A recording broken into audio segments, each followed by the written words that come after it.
नमस्कार, जय हिंद, जय श्री राम दोस्तों। शिवम चौधरी ऑफिशियल में आप सबका स्वागत है। आगे बढ़ने से पहले आप सबसे रिक्वेस्ट है, वीडियो को लाइक कीजिए, चैनल को सब्सक्राइब कीजिए और शेयर करना मत भूलिएगा। अमूमन जब किसी राज्य में विधानसभा चुनाव पूर्ण हो जाते हैं, सरकार गठित हो जाती है और कामकाज एक रेगुलर ढर्रे पर चलने लगता है, तो जो जनता है उसका इंटरेस्ट वहां से थोड़ा थोड़ा कम होना शुरू हो जाता है। फिर इंतजार रहता है कि अगला चुनाव किस राज्य में है और वहां ध्यान जाने लगता है, या कोई राष्ट्रीय अंतरराष्ट्रीय घटना होती है, लोग उसके ऊपर ज्यादा ध्यान देने लगते हैं। लेकिन जो पश्चिम बंगाल है वो इसमें अपवाद है। जो पश्चिम बंगाल में जो चुनावी फिल्म जनता ने देखी, उसके बाद लगातार जो सीक्वल पे सीक्वल रिलीज होते जा रहे हैं, ऐसा लग रहा है कि इस फिल्म का दी एंड इस बात पर जाकर होगा कि जो प्रधानमंत्री नरेंद्र मोदी केंद्र सरकार में 240 सांसदों वाली जो सरकार चला रहे हैं, क्या वो 272 का आंकड़ा पश्चिम बंगाल से पूर्ण होने वाला है? जिस ममता बनर्जी के लिए कहा जा रहा था कि पार्टी आज टूटी और कल टूटी, वहां वो टूट ऑलरेडी शुरू हो चुकी है और सांसदों के इस्तीफे होने शुरू हो गए हैं। इस पर तो चर्चा होगी और बात होगी कि किस तरीके से जो अभिषेक बनर्जी ने so called Diamond Harbour model, एक गुजरात मॉडल था, उसके सामने जो अपना डायमंड हार्बर मॉडल तैयार किया था, उसको तैयार करने वाला जो राइट हैंड था, उसे कैसे बंगाल की एसटीएफ नेपाल बॉर्डर से घसीट कर लाई है, पीछे की पूरी कहानी आपको बताएंगे। और साथ ही बंगाल में जो जिहादी नेटवर्क को किस तरीके से डिसमेंटल किया जा रहा है, हजारों हजार मदरसे सील किए जा रहे हैं और बहुत सब कुछ है। किस हद तक गंदगी पश्चिम बंगाल में थी, वो आपके सामने लेकर आएंगे। पहले बात कि किस तरीके से प्रधानमंत्री नरेंद्र मोदी 240 का आंकड़ा कहीं आगे बढ़ने वाला है। आज दिल्ली में इंडिया अलायंस की एक बड़ी बैठक है, उसमें लगभग 23 छोटी बड़ी पार्टियां शामिल हो रही हैं और उसमें पहले तो यह बैठक 6 तारीख को होनी थी, लेकिन इन लोगों ने देखा कि भैया कांग्रेस जनता पार्टी वाले कुछ कर रहे हैं, पहले देख लेते हैं कि दरअसल इनमें कितना दम है। अगर यहां से कोई मोमेंटम बिल्ट होता है तो हम भी लोग इनके साथ खड़े हो जाएंगे, अपने कैडर को भी मोबिलाइज कर देंगे, धीरे से घुसा देंगे। अगर ये कुछ नहीं कर पाते हैं, बैठक ही तो करनी है, 48 घंटे बाद कर लेंगे, चाहे समोसा खाना है 48 घंटे बाद खा लेंगे। वही हुआ। अब कांग्रेस जनता पार्टी तो वो कांग्रेस तो सारे घुस गए नाली में जाकर। अब वो बैठक दिल्ली के अंदर चल रही है, चाहे समोसे खाए जा रहे हैं, इससे ज्यादा एजेंडा उन पार्टियों के पास कुछ नहीं है, क्योंकि हर पार्टी किसी ना किसी राज्य में एक दूसरे के खिलाफ लड़ी है। अब जब ये मीटिंग शुरू होती है तो ममता बनर्जी इसमें तीसरी सबसे बड़ी पार्टी के तौर पर पहुंचती है। पहले राहुल गांधी, दूसरे अखिलेश यादव, तीसरी ममता बनर्जी। लेकिन विडंबना ये देखिए कि ममता बनर्जी जब इस मीटिंग में जाती हैं तो वो तीसरी सबसे बड़ी पार्टी के नेता के रूप में जाती हैं, और जब वो बाहर निकल रही हैं तो शायद वो पार्टी उनके हाथ में ही नहीं होगी, क्योंकि जिस तरीके से इस्तीफों की झड़ी लगनी शुरू हो गई है, अगले 48 से 72 घंटे के अंदर अंदर आपको सारे सांसद ममता बनर्जी के हाथ से जाते दिखाई देंगे। अभी जो पहला इस्तीफा हुआ है वो राज्यसभा सांसद हैं सुखेंदु शेखर रॉय। उन्होंने अपना इस्तीफा सौंप दिया है और जो टीएमसी की प्राइमरी मेंबरशिप है उससे भी अपना उन्होंने पिंड छुटा लिया है। और शाम तक कहा जा रहा है कोयल मलिक, एक राज्यसभा सांसद हैं, वो भी इस्तीफा उनका भी हो जाएगा। ये सुखेंदु शेखर राय वो हैं जिन्होंने आरजी कार के मुद्दे पर भी खुलकर स्टैंड लिया था ममता बनर्जी के खिलाफ कि जो हो रहा है वो गलत है, उसे सही तरीके से बेहतर किया जाए। अभी अगर ये राज्यसभा के 2 इस्तीफे हो जाते हैं, वहां पर बाई इलेक्शन होगा। 2029 तक का कार्यकाल है अभी सुखेंदु का, माफ कीजिएगा, सुवेंदु तो सीएम है, सुखेंदु शेखर रॉय का कार्यकाल 2029 तक है। जो कोयल है उनका भी कुछ ना कुछ कार्यकाल बचा होगा। अब ये इस्तीफा देकर निश्चित तौर पर कहीं ना कहीं बीजेपी से आएंगे, या फिर जैसे बीजेडी के साथ हुआ है उड़ीसा के अंदर कि उनके एक राज्यसभा मेंबर ने इस्तीफा दिया, बीजेपी ने उन्हीं को टिकट दिया, वो चुनाव लड़े, क्योंकि बीजेपी वहां मजबूत है तो वापस से री इलेक्शन हो गया। यही यहां पर होना है। इन दोनों ने इस्तीफा दिया है, दोबारा से री इलेक्शन होगा, बीजेपी उस मजबूत स्थिति में है। और ध्यान दीजिएगा क्रॉस वोटिंग होगी टीएमसी की तरफ से भी। बहुत सारे ऐसे विधायक हैं, देखिए विधायक आना चाहते हैं बीजेपी में, लेकिन बीजेपी ने दरवाजा बंद किया हुआ है कि हम नहीं लेंगे, हमें जरूरत नहीं है, क्योंकि वहां 207 208 का एक कंफर्टेबल आंकड़ा है, वहां जरूरत नहीं है। लेकिन दिल्ली में सांसदों की जरूरत निश्चित तौर पर है। एक नेता है टीएमसी के जिनका नाम है शारदत मुखर्जी। उन्होंने ये एक तरीके से प्रेडिक्शन दिया है कि मात्र 3 विधायक ऐसे हैं, माफ कीजिएगा, मात्र 3 सांसद ऐसे हैं जो ममता बनर्जी के साथ रुकेंगे, बाकी सब भाग जाएंगे। शॉइनी घोष, कल्याण बनर्जी और आपका ये अभिषेक बनर्जी, सब भाग जाएंगे। लोगों को लगा बयानबाजी चल रही है, कोई कितना भी आंकड़ा कह देता है, कोई 20 कह रहा है, कोई 25 कह रहा है, कोई 30 कह रहा है। वो रिजू दत्ता कह रहा था 58 का, हर एक का अपना अपना आंकड़ा है। और है भी, विधायक ज्यादातर आने के लिए तैयार हैं, बीजेपी नहीं ले रही है, लेकिन सांसदों में अलग खेल है। हो क्या रहा है, जब ममता बनर्जी इंडिया अलायंस की बैठक में दिल्ली के अंदर बैठी हुई हैं, तब उनके ही पार्टी के 15 सांसद भूपेंद्र यादव से उनके आवास पर दिल्ली में मुलाकात कर रहे हैं और साथ में शुभेंदु अधिकारी वहां पर मौजूद हैं। और जो नाम सामने आए हैं उसमें है काकोली घोष, शताब्दी रॉय, जून माल्या, बापी हल्दर, असित मल, पार्था भौमिक, अरूप चक्रवर्ती, शर्मिला सरकार एंड एक्सेट्रा एक्सेट्रा एक्सेट्रा, और भी सब नाम हैं। लगभग 15 सांसद ऑलरेडी भूपेंद्र यादव के घर पर हैं। वहां पर जो शुभेंदु अधिकारी हैं वो मौजूद हैं, उनकी मुलाकात कराई जा रही है।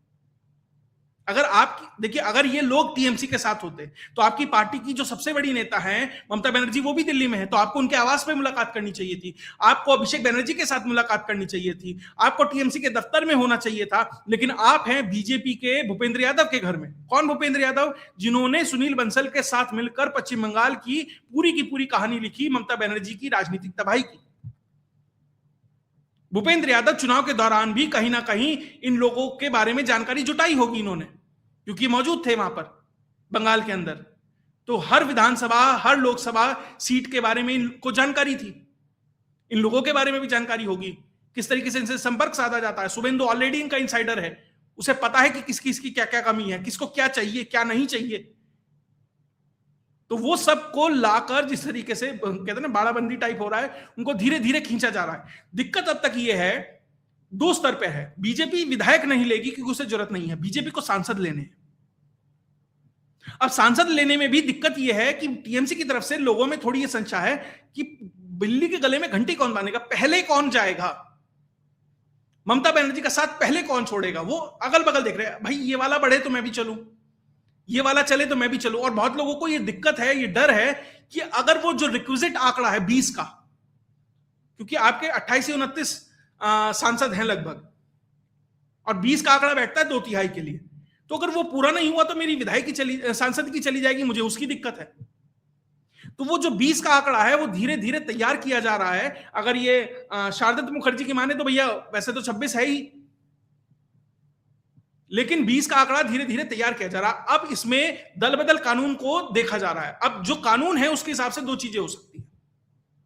ये टीएमसी में रहकर ही टीएमसी में अपने आप को असली टीएमसी बता दे और अखिलेश, ये ममता बनर्जी और अभिषेक को बाहर कर दे, या फिर पूरा का पूरा धड़ा उठे और बीजेपी में आ जाए। ये किया जा सकता है। वो अपनी इंडिविजुअल पार्टी नहीं बना सकते, क्योंकि अब दल बदल कानून ये कहता है कि आप अपना नहीं बना सकते, या तो आप किसी में जाकर मर्ज हो जाइए, जैसे 7 राज्यसभा के मेंबर हुए आपके आम आदमी पार्टी के, या फिर आप उसी पार्टी पर अपना कब्जा जमा लीजिए। लेकिन जिस तरीके से ममता बनर्जी और अभिषेक बनर्जी ने सारी कमेटियां भंग कर दी, सब कुछ कर दिया और कुछ लोगों को अपने को ही बना दिया, उसके बाद अब ये संभावना है, और बीजेपी ये चाह भी रही है कि जो 240 का आंकड़ा है उसे बढ़ाकर 272 किया जाए, कंफर्टेबल किया जाए। अगली बार जब चुनाव होंगे तो भैया अपने लोगों को, इनमें से 1-2 को छोड़कर या 2-4 जितने भी होंगे, अपने लोगों को लोकसभा लड़ाया जाएगा, क्या दिक्कत है। बल्कि जो काकोली घोष हैं उन्हें तो राजनाथ सिंह जी का करीबी माना जाता है, और कहा यह जा रहा है कि शायद उन्होंने ही अब बैटन अपने हाथ में ले ली है कि किस तरीके से वहां से सांसदों को उठाकर यहां शिफ्ट किया जाए। और मान लीजिए 20, 15, 18 जितने भी आते हैं, तो 240 से वो 260 के आसपास तो कहीं बीजेपी पहुंचेगी। और अब डीएमके ने जिस तरीके से कह दिया है कि भैया इशू बेस्ड समर्थन रहेगा हमारा, अनऑफिशियली, मतलब अगर आप एनालाइज करेंगे जिस तरीके से चीजें चल रही हैं, आप ये देखिए कि अपनी सीट चेंज करा दी है, लोकसभा में भी करा दी है, राज्यसभा में भी करा दी है, इंडिया अलायंस की बैठक में डीएमके नहीं पहुंची है। तो ये दर्शाता है कि वो भी इशू बेस्ड, जैसे वाईएसआरसीपी करती रही है या बीजेडी करती रही है या फिर बीआरएस करती रही है कुछ समय तक, तो ये भी दल है जो कंफर्टेबली बीजेपी को जो नंबर चाहिए, जो साथी हैं उसके साथ लगभग 300 के आसपास तो बीजेपी है ही, 290-95 के आसपास, 20 ये आ जाएं, कुछ डीएमके के आ जाएं, तो लगभग 40-45 का आंकड़ा वैसे बढ़ जाता है। तो बीजेपी को जो वन नेशन वन इलेक्शन है या डिलिमिटेशन है, महिला रिजर्वेशन है, बहुत सारे बिल हैं, उनको पास कराना है, और अगले 3-4 साल जिस तरीके से आराम से सही तरीके से टेंशन फ्री होकर बिना संघीय साथियों के ज्यादा दबाव के सरकार चलाना है, तो वो चाहेगी विधायक ना आए लेकिन सांसद आ जाए। और ममता बनर्जी की परेशानी जब बढ़ गई, जब उन्होंने दिल्ली आने से पहले कोलकाता के सभी पार्षदों की बैठक बुलाई और वहां कोई नहीं पहुंचा, तो मैडम माथे में हाथ मारकर और भाग गई। और ये पार्टी में टूट होने वाली है, ये वीडियो, ये जानकारी सबसे पहले मैंने सार्वजनिक की थी। वो वीडियो बहुत चल नहीं पाई क्योंकि वो शायद समय से कुछ ज्यादा पहले थी और बहुत लोग को अंदाजा नहीं था किस तरीके से भी हो सकता है। अब ये बात होने लगी। मैं तब बंगाल में बहुत सारे लोगों से बात भी कर रहा था, तो लोगों ने कहा नहीं अभी तो 1 साल लगेगा, 1.5 साल लगेगा, और ये होना शुरू हो गया है। और अब ये तैयारी की जाइए। अब शुभेंदु अधिकारी को जिस तरीके से बीजेपी ने भरोसा दिलाया, उनके ऊपर भरोसा रखा, जीत हुई, मुख्यमंत्री बनाया, अब शुभेंदु अधिकारी भी रिटर्न में बीजेपी को ये सांसदों का जो तोहफा है वो देना चाहते हैं। और यहां से जितने भी लगभग 13 के लगभग राज्यसभा सांसद हैं आज के समय में टीएमसी के, ज्यादातर इस्तीफा देंगे। 8 से 9 तो इस्तीफा देंगे ही देंगे, 2 ने ऑलरेडी दे दिया है। और उस पर री इलेक्शन होगा तो बीजेपी का ही कैंडिडेट जीतेगा, यह भी तय है। तो बीजेपी राज्यसभा भी बढ़ाएगी, लोकसभा भी बढ़ाएगी, और लोकल लेवल पर विधायकों को न लेकर यह भी मैसेज देगी कि भैया हर एक को नहीं लेंगे, जितनी जरूरत है उतना लेंगे। जहां जहां जैसे जैसे मजबूत हो सकता है वो करने का प्रयास अब भारतीय जनता पार्टी की तरफ से है। तो ममता बनर्जी पश्चिम बंगाल से पहुंची दिल्ली, और दिल्ली आते आते तक पार्टी ही गायब हो गई, ये स्थिति है। और सोनिया गांधी के बिल्कुल बराबर में बिठाया गया है। बहुत बड़ी नेताजी आई हैं बंगाल से, इतनी बड़ी कि अपनी पार्टी नहीं संभाली जा रही। और ममता बनर्जी की तो परेशानी बढ़ रही है, अभिषेक बनर्जी की उससे ज्यादा बढ़ रही है। अभिषेक बनर्जी ने जो डायमंड हार्बर मॉडल तैयार किया था, जिस व्यक्ति के बलबूते तैयार किया था, वो डायमंड हार्बर मॉडल जहां से अभिषेक बनर्जी, जिसकी वजह से 7 लाख से ज्यादा वोटों से जीतता है, वो डायमंड हार्बर मॉडल जहां पर अभिषेक बनर्जी से जहांगीर खान, वो पुष्पा जो ये कहता था कभी झुकेगा नहीं, और चुनाव के दौरान और चुनाव के बाद वो जो रेंगता नजर आया, वो ये कहता था कि अभिषेक जी यहां विकास तो बहुत हुआ है, बस एक चीज की कमी है, वो है इलेक्ट्रिक क्रेमेटोरियम, बिजली से चलने वाला दाह संस्कार घर, उसकी जरूरत है। किसके लिए बनाया जा रहा था? उन लोगों के लिए बनाया जा रहा था जिन्हें ममता बनर्जी ये कहकर धमकाती थी कि एक पर्टिकुलर समुदाय और तुम्हारे बीच में मैं खड़ी हूं, अगर मैं हट जाऊं तो ये तुम्हें खा जाएंगे। जो उसके लिए वोट ना करे उसके लिए बनाने की तैयारी चल रही थी। और जब जैसे ही लखनऊ से सिंघम पहुंचता है तो डरने लगता है। कोर्ट पहुंचता है कि साहब बचा लीजिए, कोर्ट भी कहती है चल 25 तारीख तक राहत दी। उसके बाद फिर जाता है कि साहब फिर से राहत चाहिए, कोर्ट कहती है भैया अब तुम अपना खुद देखो। तब से ये जहांगीर खान फरार चल रहा था, जो अपने आप को पुष्पा कहता था, वो रेंगने लगा, चुनाव से नाम वापस ले लिया। उसके बाद जैसे ही गायब हुआ, लगातार जो एसटीएफ है और अलग अलग एजेंसीज हैं वो उसकी राह छान रही थी। ज्यादातर को उसे लगा कि सबकी नजर बंगाल का जो बांग्लादेश का बॉर्डर है उस पर होगी, क्योंकि वहां से भागने का प्रयास करेगा। लेकिन जो एसटीएफ है उसने इसका एक बहुत करीबी है, उसका जो फोन है वो सर्वेलेंस के ऊपर डाल दिया था, उस पर ध्यान रखा जा रहा था। और उसके माध्यम से अभी ये जो जहांगीर खान है भारत नेपाल बॉर्डर पर, नेपाल बॉर्डर पे असल में कहा, वहां किराए के मकान में छुपा हुआ था। और वहां से एसटीएफ इसको घसीट कर लाई है।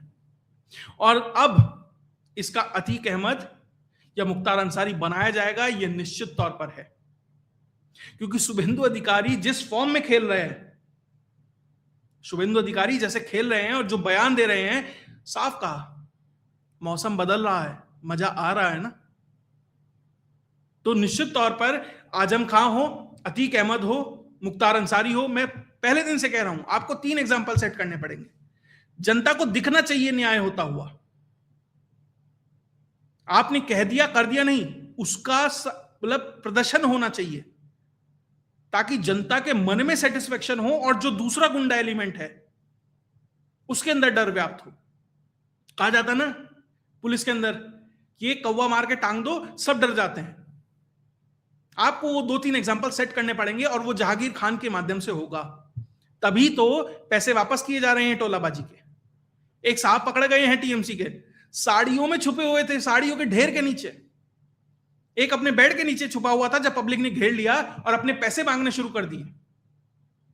और शुभेंदु अधिकारी को यह कहना पड़ा कि भैया जेल कम पड़ रही है, ब्रिगेड ग्राउंड को जेल बनाना पड़ेगा। लगभग 3 लाख लोग ऐसे हैं जो रडार पर हैं, जिनकी गिरफ्तारी होनी है। इस तरीके से पश्चिम बंगाल में जो पूरा का पूरा नेटवर्क है उसको डिसमेंटल किया जा रहा है, उसको तोड़ने का प्रयास है। हालत यह है उस पश्चिम बंगाल के अंदर कि 2011 में 2100 मदरसे थे, 2026 में 35,000 हैं। उन मदरसों का सर्वे शुरू हो गया है, उन मदरसों को सील करना शुरू कर दिया है। भैया इलीगल है वो आप चला नहीं सकते, लीगल है तो वहां ये देखेंगे कि वहां नॉर्म्स फॉलो हो रहे हैं या नहीं, क्योंकि लीगल को भी बड़े नंबर पर वहां पे बांटे गए सर्टिफिकेट कि ये भी लीगल, ये भी लीगल, ये भी लीगल, कि करिकुलम फॉलो हो रहा है नहीं हो रहा है, टीचर्स क्वालिफाइड हैं कि नहीं है, जो पढ़ाया जाना चाहिए वो है नहीं है, फंडिंग कहां से आ रही है, पैसा कहां से आ रहा है, छात्र कहां से आ रहे हैं, कोई कन्वर्जन की एक्टिविटी तो नहीं चल रही, कोई टेररिज्म से जुड़ी एक्टिविटी तो नहीं चल रही, कोई एक्सट्रीमिज्म से जुड़ी एक्टिविटी तो नहीं चल रही। ये सब कुछ वहां देखा जा रहा है। जो इलीगल हैं वो तो बंद होंगे ही, जो लीगल हैं उनमें भी एक बड़े नंबर पर ताला लगना निश्चित है। असम ने तो कह दिया ना हमारे यहां तो जरूरत ही नहीं है। यहां पर उत्तराखंड में भी मदरसा बोर्ड बंद हो गया है, अब असम में बंगाल में भी कुछ यही होता दिखाई देगा। उसके अलावा लगभग 63 लाख बेनिफिशियरी राशन कार्ड के फर्जी निकले, उन सबको भी अब बाहर किया जा रहा है।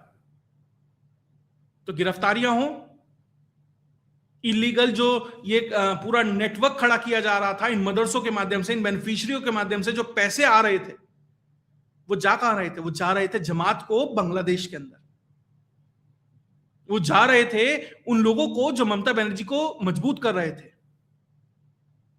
इसलिए तो मार्को रूबियो परेशान होते हुए आया